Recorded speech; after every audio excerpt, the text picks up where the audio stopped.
management, or other hosts or advertisers.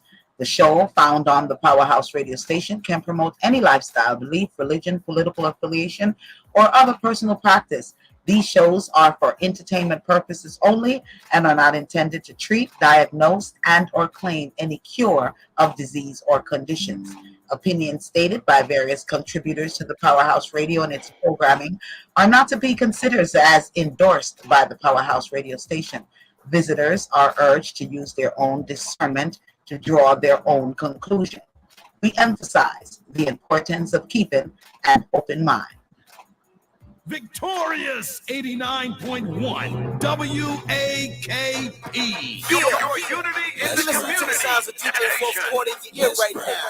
If you're in your car, if you're at home, if you're on your phone, let's gripe, baby. Driving home and you're feeling kind of tired. Hey, radio play the same thing every day, so you need a little switch in your life. Traffic got you jammed up every night. Tune in to Powerhouse. Wednesday 7 to 9, you need to check them out. I promise I ain't trying to hype, but one good listen tonight, it might change your life. So what's the name of the show? If you need something to just ride to on the go, or you might be home, so log on. You can even dial in on your phone. I promise that you're gonna love it. Just try it one time, it'll blow your mind. Now I'ma say it just one more time. Every Wednesday from 7 to 9. Let's gripe. Let's gripe. Let's gripe. Well, good evening, everyone. Good evening, good evening, good evening. Hi, McKenna. Hi, Marcus. How you guys doing this evening? What up, what up, what up, what up? All right. So, guys, listen real quick before we get into the show. It is Wednesday, April 27th. OMG. For real. It's Taurus season, by the way. Team Taurus. Oh, yeah? Okay. Team Taurus. Yeah, got to give it up for the Team Taurus. They in. But I'm just saying how this month is going fast, the whole year. So we're at the end of April, y'all. So if you're not doing what you're supposed to be doing, listen, time waits on no one. No one. So listen, of course, thank you for listening at thepowerhouseradio.com or at 89.1 Victorious Radio FM. Thank you so much for being faithful and tuning in. Guys, I got a gripe, but I want to see what y'all else got going on before my gripe come in. It's juicy at that. Well, I mean, I ain't really got none. So, I mean, if you're juicy, you know. I mean, I'm with MG. I don't have a real gripe. I mean, it's allergy season, but that's all I got for you today. So I'm listening. We're listening. Everybody's listening, leaning forward and listening. What's your gripe? What saith the you? Well, listen, y'all. So y'all know I had that big 50 milestone thing. My hosts, they was there. You know what I'm saying? The people that I love and that love me, I supposedly. But yeah, girl, how about they couldn't find no fault? How about they had to talk about the serving the plate size for the food? And they tried to make it seem like it was because of the budget. McKenna, I think you could handle that for me, though. I would take that as a high compliment. I mean, if the best thing you have is the size of the plate to gripe about, and that's your only commentary, all that says to me is that you were looking for something, and that's the best that you could come up with. So kudos to you and your planning committee and everybody that participated and supported you in that event. But we know that somebody's always going to have something to say, no matter what it is. It's just the nature of life and the nature of commentary and the nature of people having to have something to say. We're in that culture where it's not just good enough to say it was a beautiful event, we had a really good time. Somebody has to have something to say. And no matter what it is, whether it's, Meghan and Harry's wedding, or your 50th birthday celebration, we're going to have something to say. But I think you have big enough and thick enough skin to weather that comment and keep it moving, because number one, you look glamorous. And if you didn't know, the photos are there to prove it. because there are plenty of photos that people took to remind you of how glamorous you looked. You looked very happy. You looked at peace. You looked shocked and surprised and just loved is the sentiment that I saw. So shout out to those people who complained about the plates. Yes. I mean, I was just like, okay, so we go to parties to fill our stomach. I thought we go to parties and drink and get drunk and party. But thick, the skin is thick. But I was just like, wow, how long we have not been out? Right. I'm, Uh, as the male opinion on the show, I'm baffled by all this because I'm just like, just go to have a good time. It ain't your event. I mean, it's as simple as that. It ain't your event.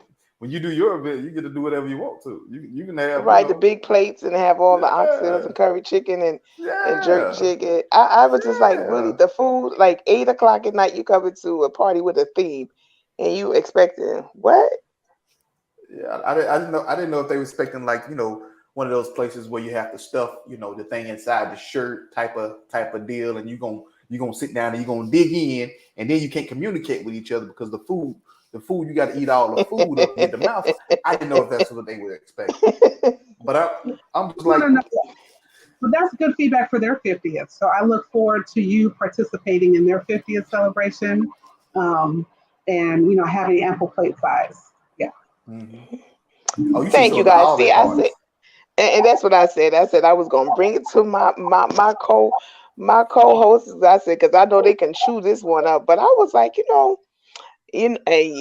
know me. Y'all know I be, sometimes I just be like, God, can I just be petty, just one time, and So how you handle that is the same way you handle other things. Thank you for your feedback. yep, and I wouldn't change anything. And that's it. Thank you for your feedback. I appreciate your feedback. Thank you so much. I'm sometimes detail oriented. So did somebody say this to you personally, or you just heard it from some people? You know how somebody come back and act like they was in a conversation with that and act like they were just listening, but they didn't have nothing to Mm, say. That kind of thing. mm, I okay. mean, but y'all know my little mouth. I mean, I had to get him a little tongue lashing for a minute. First Okay. of all, why you trying to come and get a belly full anyway? I had to go into the Jamaican kind of thing, like why you walking with your stomach? Yeah, let me play devil's advocate real fast. Real fast. Okay. So, from my understanding, you said someone told you that the conversation around them was doing that, right? They was Now, in I that don't know, conversation too. right? So I don't know this person, and I don't know how close they are to you, how good of friends or whatnot you are, but I'm a dude. So I don't, sometimes we hold secrecy a little bit heavy on our side, So my thing is like, why did this first person feel the need to come back and tell you? That Why part. not just why not let it be for what it is? Okay, whatever, What your day was, if they thought your day was glamorous and whatever ever it was, why tell you about what a couple of people said or whatnot?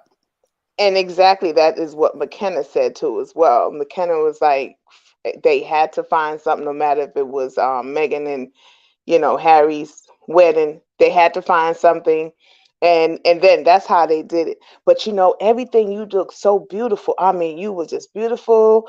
Oh, everything was great. Oh, my goodness, that cake was good. I just had to tell him. I said, please, the the compliment you're giving me now, that is not needed, because just by making a comment like that, everything else that you can even compliment me on is going through one ears and coming out the other, because it could have stayed there. But even so, everyone knew the theme of it was love in life. So to even have that conversation, but it's not even the fact that you had the conversation, then you try to throw it in budget. Mm. And that's where I was like, Meet for you? real? Did they just meet you though? McKenna. I'm just listen. I'm just I'm thinking out loud. Is for somebody to come to you with that added comment. Well, it was probably the budget.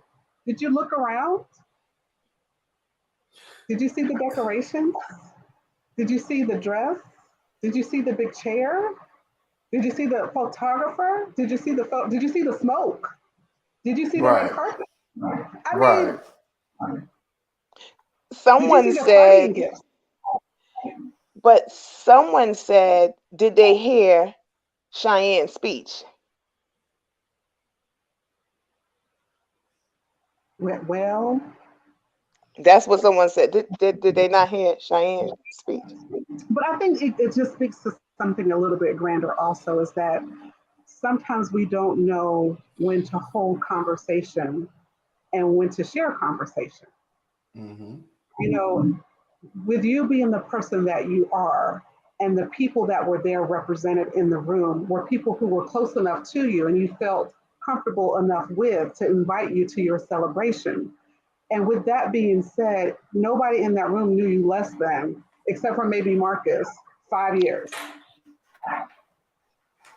right? So with Exactly. that being said, we know who Tonya is. And if we didn't know who you were, when we walked into the room, it gave us a better understanding and a better appreciation for who you were from the time that people announced you to the speech and the song that Cheyenne rendered for us.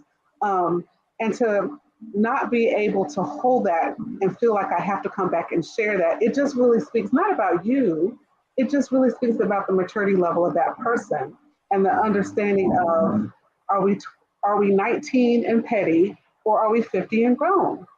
And at 19 and 22 and 23, we will run back and tell that, right? Because that's where we are. But as we mature as people and as women, we talk about supporting each other, supporting Black businesses, supporting your friends' businesses. And one way we show support is by filtering out those things that don't need to be said or restated. Not necessarily said, but filtering out those things that don't need to be restated. Even if somebody made the comment, maybe they made it in joke or, they weren't necessarily trying to tear you down. It's okay that the comment happened, but me running back to tell you, what benefit does that serve you? All it That does part. is show a reflection of who I am and where I am in my maturity and my development.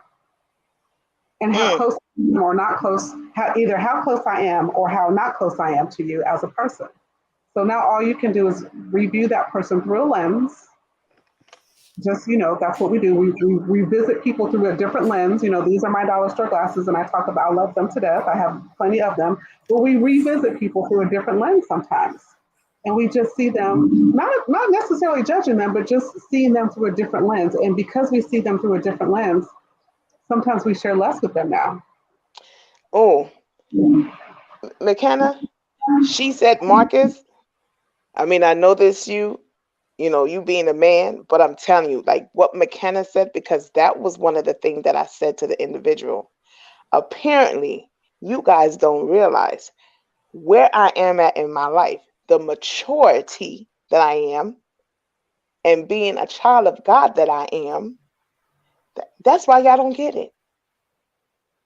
That's why y'all don't get it. I said those exact words, maturity. Mm-hmm. And like McKenna said as well, I have been evaluating that person that was Already. supposed.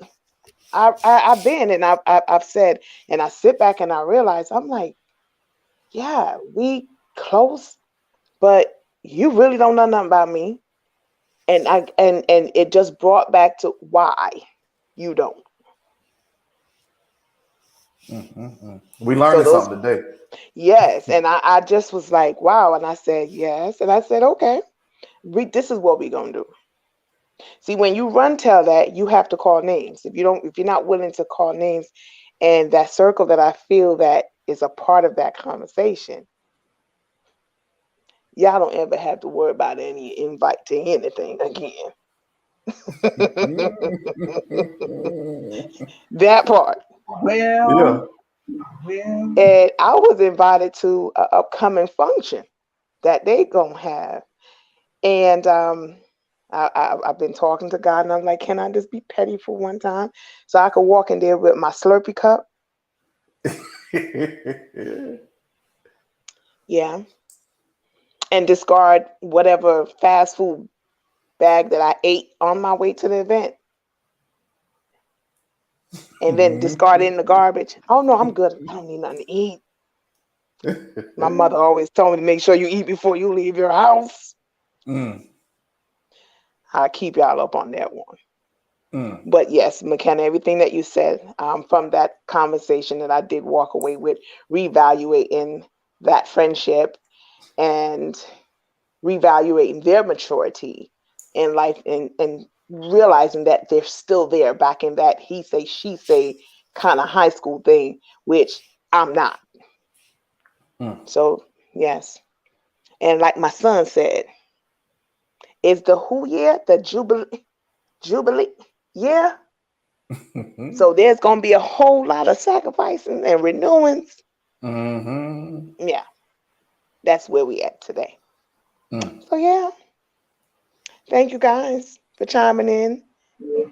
Absolutely. I mean, it was a good conversation to have, and it just kind of spins us back to other conversations that we've had, over the past 2 years, just about loyalty and about friendship and about real love, and about this petty culture that we have, and this nitpicking and tearing down. Even if you weren't satisfied with the plate size, is it something to go back and say? Like, what's the purpose of going back and saying that to you at all, ever? Think it and keep it moving. It's not about the plates. This event was just something to be celebrated. And if you are uncomfortable, right, with celebrating somebody else and seeing somebody else, actually, it wasn't even that part. It was you celebrating you. Like, we were there for you, but you really took the time to invest in this occasion and you celebrated you. Like, we had an opportunity to hear from your son's point of view, and even from some other people that spoke, just your journey along the way. And you took the time to celebrate you. And you did a splendid job. And it shows how you regard yourself, how you feel about yourself, how you're proud of your accomplishments, how you love on yourself. Things that we talk about on this show, you showed that out loud in public. You take care of you. You do for you. You celebrate you. You didn't wait for A, B, and C person to say, oh, let's throw a little party and acknowledge that, she's having a milestone. No, you said, this is what I want to do. And everything in that place was a reflection of what you desired, from the photography to the change of outfits, to that beautiful mask that you had on, to that splendid cake. Everything in there said Tonia, and Tonia celebrated Tonia. And sometimes we're not comfortable with ourselves enough to celebrate ourselves because we don't have a relationship with ourselves. We don't have a healthy, loving, nurturing, mature relationship, honest relationship with ourselves. And everything about that moment says, I am woman, I am mother, I am business person, I am friend, I am daughter, I am cousin, I am sister, I am mature, I am somebody, I am worthy, I am beautiful, I am comfortable in my own skin and in my own body, and I am here to celebrate me. And thank you for being here to do it with me. I feel like we need some sound effects for that.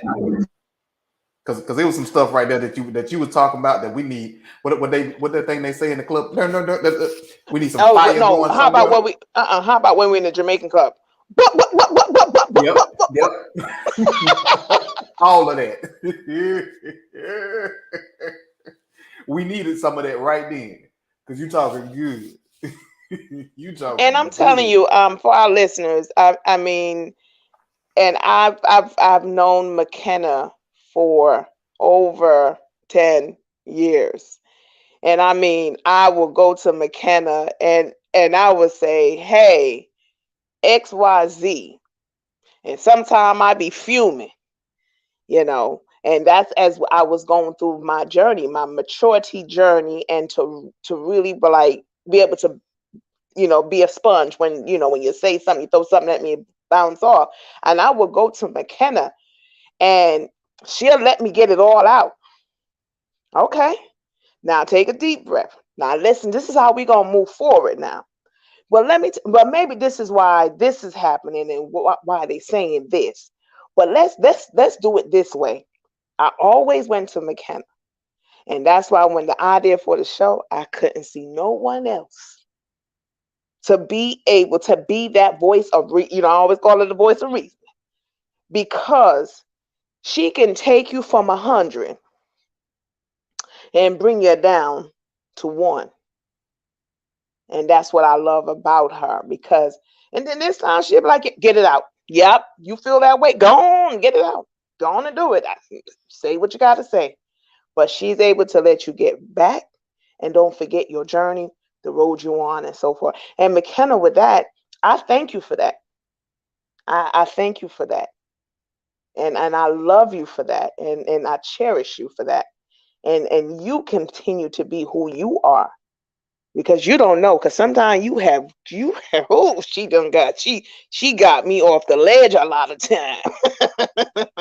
So I thank you for being that voice of reasoning, and to be able to share, for me to see from each side of the fence. And then I can grab myself and say, you know what? That's right. So thank you again, because those words, they did something to me just now too. Thank you. And I think I needed that for me to move on. Before we're going to just do a quick pivot. I didn't have a chance to watch Viola Davis portray Michelle Obama, so I haven't seen it. But I have heard some commentary where this conversation that we're having, she kind of responded to, where people felt that, she wasn't pretty enough, or she wasn't the right fit for that particular role. And she shared some things about her past, about being bullied, and how when she was on How to Get Away with Murder, they were like, I can't believe they chose you to play this role. And 10 years later, she's got awards and accolades, and she's definitely made her mark in Hollywood. And I just bring that up to say that there are always people that are going to be watching us with a microscope, but we all have to stay on course and on path with our vision and our purpose, and not be distracted or deterred. Maybe it's a distraction because it's emotional and it hurts when people bully you or they talk about you, because we're human, we have flesh as well. But don't let that be a deterrent or a roadblock for you pursuing those things that are, in path with your destiny and what God has for you. And so I do want to go back and watch it and listen more to the story that I heard about it, because I haven't had a chance to hear all of her interview, just a few snippets of it. But I thought that kind of tied into what we were talking about. Well, let me can I say a little comment though? And I'm usually not the person to spew out negativity, but you just brought up something about Miss Viola Davis. Now, I think she's a tremendous actress. But that How to Get Away with Murder, now come on, Viola.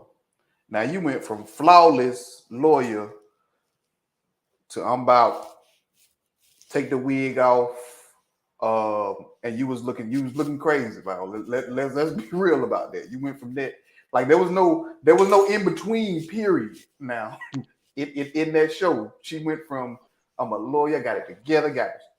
And then she just went to like, my life is, I don't know, my life is terrible right now. Like, and maybe that was her truth. Maybe that was the show's design. But me personally watching the show, I didn't like that for her. I thought if she's going to do anything, she should kind of bring lawyer meets that other person, in the show. But that's just my personal opinion about it. I didn't like it for her. I didn't like that part when she went from 0 to 100. You know what I mean? And it could be her just being real about some things, but I ain't like that for her at all. What it showed was the diversity of the Black woman, how we go from this corporate America look to how we really feel on the inside sometimes about what's going on in our life. And How to Get Away with Murder, that's a whole show. And I actually started rewatching it recently. But there were some very dark moments, and it's what we do in our real lives. Like when we get home, we peel off the layers. So to me, it was a representation of her peeling off the layers. I'm going to take off my hair, which represents, what's accepted in this lawyer life. So wearing my short natural fro, which is what's accepted in my culture, to taking off my eyelashes, which is accepted in my lawyer life. But in my real life, I'm okay in this raw, very non-made up version of myself. And the thing about women is we have to be as comfortable in our natural skin as we are in our corporate skin. And that's what I saw. I saw her peeling back the layers. And sometimes when you peel back the layers, it's not pretty. Like what's underneath, like our representative is what we show the world. We walk around with our representative on all the time. When you meet me, you meet McKenna, you meet my representative, but there are lots of layers, to McKenna. And I shared some of them with you, MG, when we were, at TONIA celebration, just in transparent and showing you different sides of myself. So I had him cracking up. We won't discuss that on the air. But I had him cracking up about some of the just stories of my journey, and just the different hats that I wear in different places. But it wasn't pretty what you saw when she took off those layers. But as women, we don't always feel beautiful, and we have to peel off our layers to get to the core of what's going on with us, because we're going to put it back together. Because once she got it together, she put it back on, and she went back and she won her next case, and she cleaned up everybody else's mess, and she helped them all get away with murder. And she was the only one at the end of the series that actually hadn't committed a murder, but she helped lots of people get away with it. And I just say that to say that in our most broken place, we have to get to the core of our authentic self. And I think sometimes people struggle with what that authentic self looks like, because our authentic self sometimes looks very different than our representative. Mm-hmm. But yeah, she was wrong. She was wrong. For me, though, it wasn't just the physical aspect of it, though. So it was this part right here. So she was not necessarily not happy, but you would have thought that, like, when she put on this facade and she had, the makeup and everything done, that she would be, even keeled or however, just taking care of business. But you would think that once she peeled back the layers to her natural self, that she would be happier. But that's not what we saw. So that's what I was saying. Like the way they portrayed the character was, if I'm not doing this one thing, being a lawyer, doing all this other stuff, then me, myself, personally, not just the layers, the physical layers that I'm peeling back, but I am unhappy with myself, period. You know what I mean? And so that was the part I didn't like. Not just the physical. I think the physical was like a representation of how she was really feeling. And so what I wanted them to do, because I thought that, like, what they were trying to portray was a powerful Black woman. You know what I mean? And so that's what I thought they were going for. But it turned out to be more of like, I'm really just doing this, and I'm really a miserable person in general, who does all these other things just to do all these other things to feel good about myself, but it don't really make me feel good. There was no happy medium. Did you watch it all the way through? I didn't. I really, like, certain things like that a lot of times turn me off, especially as it pertains to, like, if it's Black characters, because you get excited about Black characters in movies and in TV and stuff. But if it takes a long time, or if I feel like that the character in itself is just being portrayed kind of weird and crazy, it'll turn me off, and I won't continue to watch it. And maybe it got better, I don't know, but I didn't like that part of it. That you just felt like when she did peel back those layers, because I get it. Like, if you have to put on this facade for people, you know what I mean? And then when you get home, you want to be comfortable, peel back your wig, take off your eyelashes and stuff like this. My mental picture of that is a woman doing all that stuff, getting in her PJs and whatnot, sitting on the couch in front of the TV with a bowl of ice cream and just chilling, but being happy about herself in that aspect. And it seemed like once she peeled back the layers, you got somebody who was half the time an alcoholic, and the other time hating herself and other people too. So, and maybe that's real, but I just didn't like that part of it though. Right, but it's also a part of reality, especially for us women in society, especially our career that we do, even in the office. You notice that a lot of companies used to frown on um, women that had locks, the twists, cornrow. They frowned upon it. So even as us growing up as teenagers, we thought that long weave. We had what they call that bone straight wig. We had the Chinese bob because society wanted us to look more like European. So you didn't see natural hair back then. I mean, I was getting my hair done every week. And we didn't wear natural. We got a perm or straighten. Go to the Dominicans and get it blown out. And then there's a lot of people that's walking around. I can say I was one of those as a teenager having a low self esteem because I was chubby. And I'm like, you get teased at and, the things that comes with it, even bullying, but couldn't really bully me. My fifth grade teacher, she called me a few days before my birthday. And we were talking and she said, man, you sure did keep up with them boys. Yep. They say something wrong to me. You listen, tussling with a skirt and stockings on. Okay, y'all hear me? But I chose not to be bullied. Okay. They was bullying me, but but when it came time to lay hands on me, that was the line was drawn then.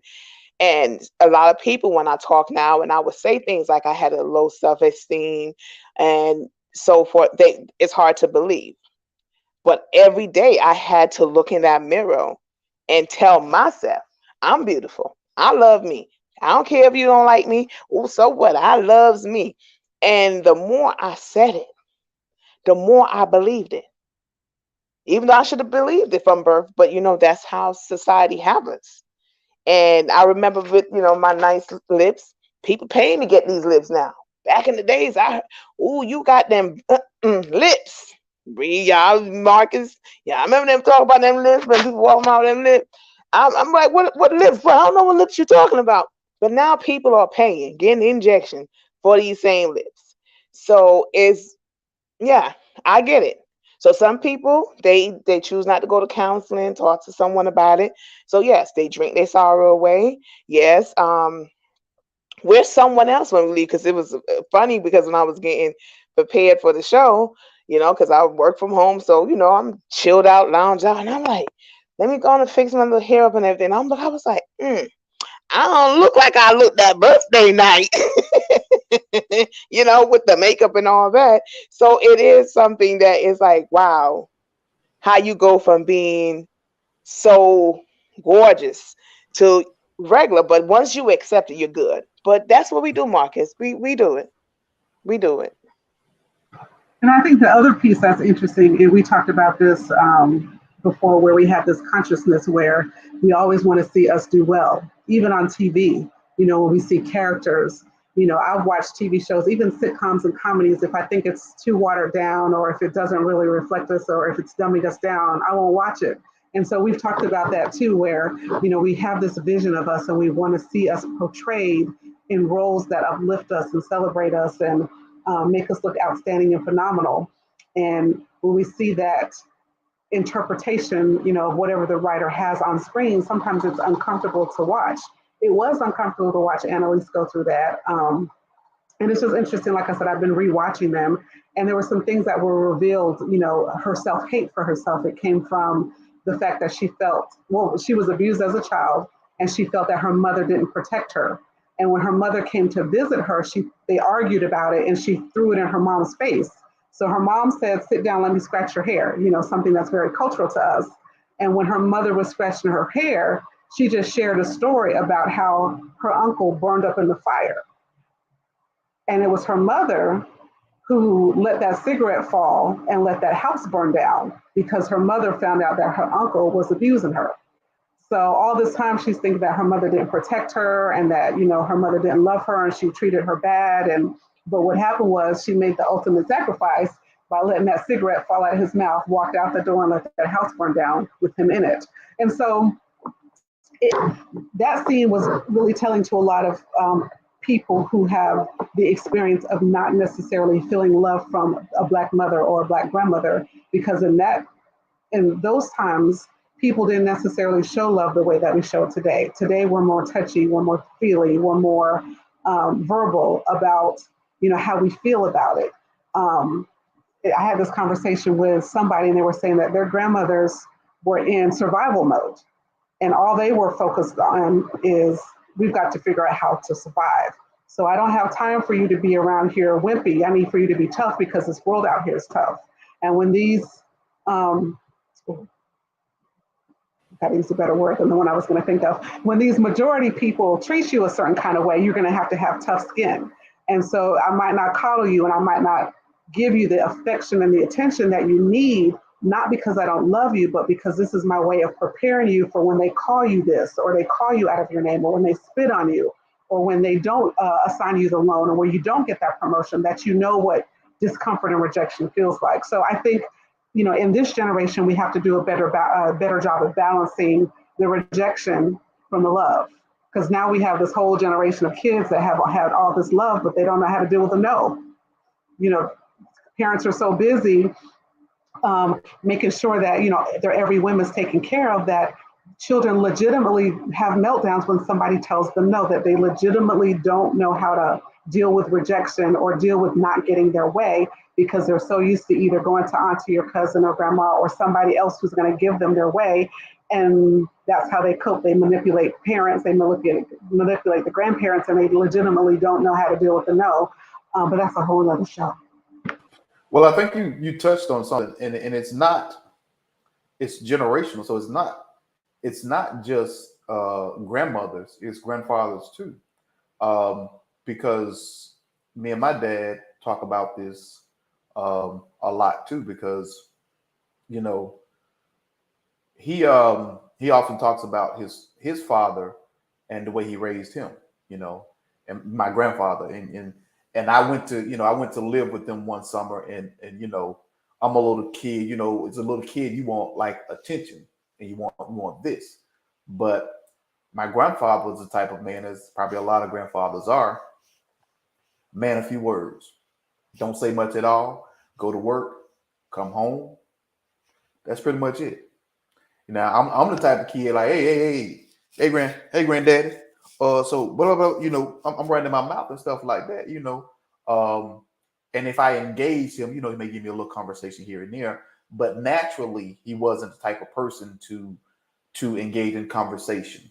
And when it came to like his kids, the male kids, his thing was like, look, I ain't gonna do for you, you got to do for yourself. So it's always been my dad's mentality that, this old saying is, hey, at 18 you got to leave the house. If you're a man, you got to leave the house, and you got to start working at a young age, because the things that you want, shoes, the shirts, whatever it is that you think, that you're supposed to have, I'm not going to get for you. You got to go out and get it yourself.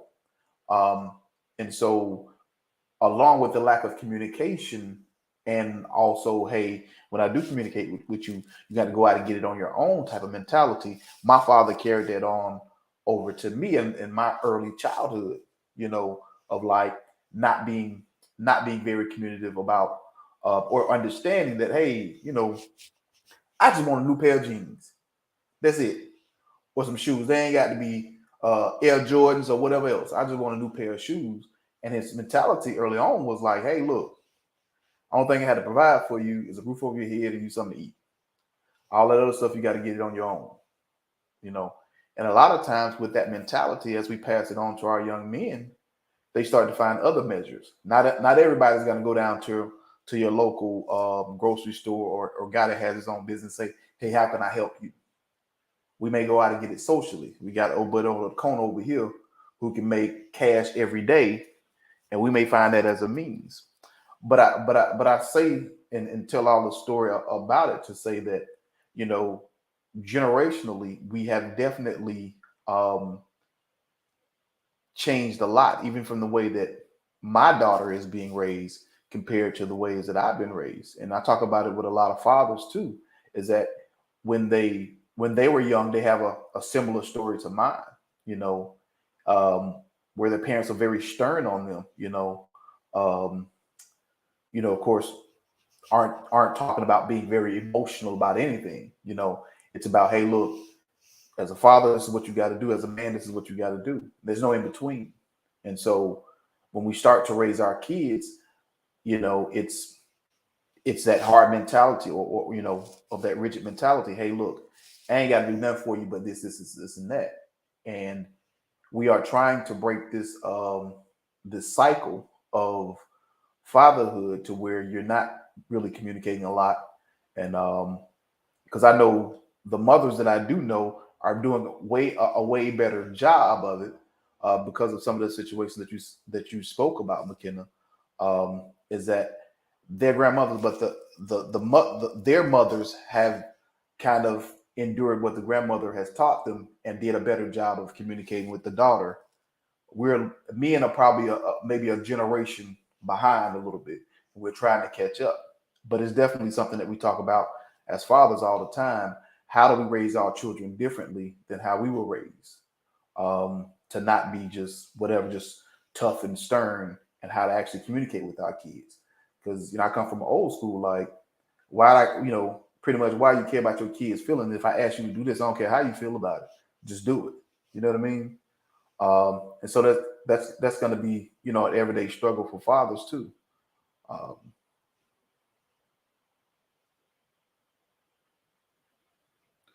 Oh, okay. Pauline said, please pray for this young man who was attacked on Monday on his on his way home from school, and his lung, his kidney. Oh man, stabbing his lung, his liver, his kidney at the Northside Hospital in Georgia. Oh wow. Okay. Wow. Hi guys, I'm back. Apologize for that. I was just trying to get the device. I missed that pop up. It was about, there it is. We're praying for a young man who was attacked on Monday on his way home from school. He was stabbed in his lungs, liver, and kidney. And he's currently in Northside Hospital battling for his life. So prayers for that family. Thank you for Pauline for sharing that with us. Wow. Yes. Sad. So sorry to hear that. We just have to keep the family in our thoughts and our prayers. This world is the people in it. You would think, I said to a customer earlier today, I said, you would think that the last 2 years, people would reset.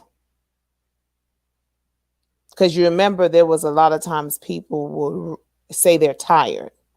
They're always on the go. They always got something to do. But everyone had an opportunity, except, of course, the essential workers, especially the doctors and nurses, hospital workers, to reset. When I say reset, to look and sit back and see what is more important. But it seems like others are getting worse. I don't know if you saw that viral clip about a lady went into the gas station and paid for her gas at the pump. And she comes out, and this young black man, looked like he's in his 20s, 30s, was pumping her gas in his car. And she told him off. But it could have went so left. Because if it was me and I had my stuff, and he could have had some, it just, and it's, we doing that now? Oh yeah. Oh yeah. But you know what? Thinking twice. Like, I'm just trying to think about how that would feel. Like, you come out and how is he pumping her gas in his car? He pulled up on the other side of the pump. Remember, they back to back, but and those pumps, because they can stretch. So, you can stretch it to the other side. You guys got to go check it out.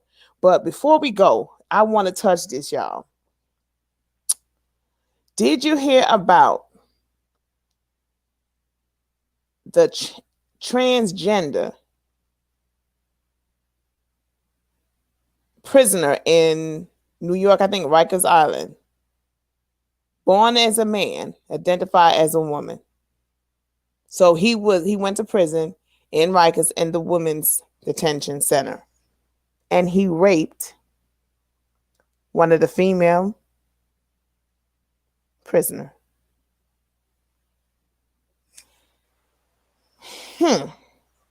Well, I'm still trying to figure out how that happened. Because from my understanding, and maybe I watched too many documentaries and stuff like that.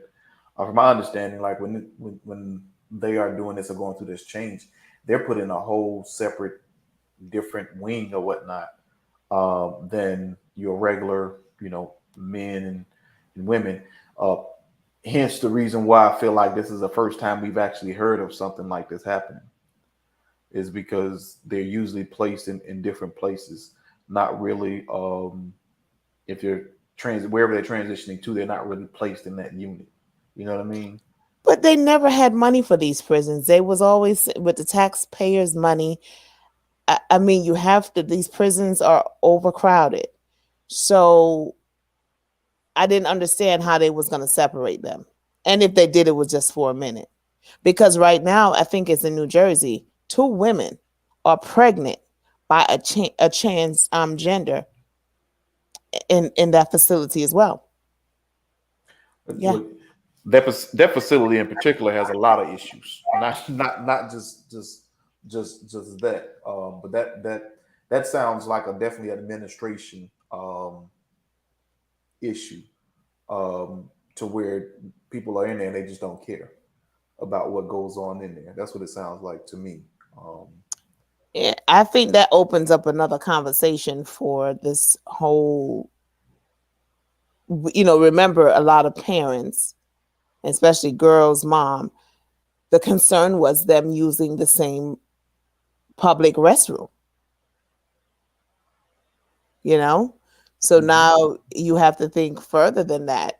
If they're going on a camping trip or, a school trip, are they going to be put in that same predicament? And I started to think about it, and I was like, yeah, this is going to get out of hand. I think as society shifts to, I won't say accepting, but acknowledging that there are people that identify with a different gender that they were assigned at birth, just like our regular society has evolved, this part of our society will have to also evolve, but it's going to take time. Like you stated, the institutions were designed for male and female facilities. And so when you have somebody that has made a decision to identify, as another gender, now the whole institution has to shift to figure out how do we include this person's preference in this format that's been here since the existence of the prison. And I think that these conversations we're going to continue to have as more and more people are describing or identifying themselves, or assigning themselves different genders. Even I read an article earlier today where I hope I don't get this wrong, but the state of Oklahoma has outlawed the non-binary gender identification on a birth certificate. So in most states, you have to identify as either male or female, the sex that you're given at birth. But you can always go back and amend your birth certificate and identify yourself as non-binary, which just means that you don't identify with either gender. So the state of Oklahoma is the first state that right now that is saying that this is not legal in our state. In our state, your gender is based upon biology and it's based upon science. It's not based upon what you think or how you feel about yourself. It's based upon the science, and the science says if you're born with this organ, that you're this gender. And if you're born with this organ, you're this gender. And so there's going to be more chatter about this as other states may decide to adopt such law as well. So, we just pause here to say that this conversation is something that it's developing and it's evolving and it's growing because because more people are, identifying, and more people are deciding that they have rights to do so. And then states and institutions and governments and organizations and corporations are having to pivot to say, okay, well, we want to be inclusive and we want to be diverse. And how do we do that? And what does that look like? Well, what's her name? Janae? Is it Janae? She came out as non. And I was sitting there, I was kind of wondering, like, why do we have choices? I mean, like you said, the assigned gender, the biology. Why are we having a choice to say what we are at this point? So was that towards her, or what her preference was in a sexual partner? Right. If that's what she was saying, that's what she is. She doesn't identify with either. So you have people that don't identify their gender, that they don't identify with male or female. So that's one description. And then you have, and there's a lot of them, so I hope I'm not offending anybody or getting it wrong. And then you have another category of individuals who may identify with he, her, or she, him, or her, hers, but they don't see gender when it comes to love. So they don't consider themselves as heterosexual or bisexual or lesbian or gay. They just love whoever they love. And there's a term for that, and it escapes my mind at this moment, but there's also a term for that. So along with understanding people's choices, as Tony was mentioning, we also have to understand the different terminologies because there are more of them. Like when we were growing up, you were either straight or you weren't. That was it. There was two choices, and most everybody you knew was straight. It wasn't until you got older that you might know one person that was funny. And how do we know that? Especially the girl guy now. Oh, they were tomboy in school. Like you identify them as being tomboy. And then as they get older and then they come out that they're gay, you're like, oh yeah, that's right, because all they did was they only wore certain clothes, they played certain sports. So like McKenna said, we had that, it was either yay or nay. And now you have all these other options and preference that you would unintentionally hurt someone feeling or mislabel them just because we, as they would say, old school, just know it's either you're a he or a she, or you rather be with a he or a she. And what's interesting is, I've been on meetings where, you go to a Zoom meeting or a Microsoft Teams meeting, and where your name is, right underneath your name is your pronoun. So I've seen it where it'll say McKenna, and then below the McKenna, it will say she, her. And then under MG, it may say he, him. Really? Yes, or under McKenna, it may say they, them, if that person identifies as they and them. So I'm starting to see this in different places, like on Zoom meetings or Microsoft Team meetings, different meetings that I've been in where people are placing their pronoun under their name so that the other person knows how to address them. So things are definitely shifting. And this is some great conversation to have, in another episode, but let us know what you think, and how your company or your organization is pivoting, because a lot of companies now are thinking about, okay, even their application process, where on an application, you put your first name, your last name, and then what's next? Your sex and your date of birth. Exactly.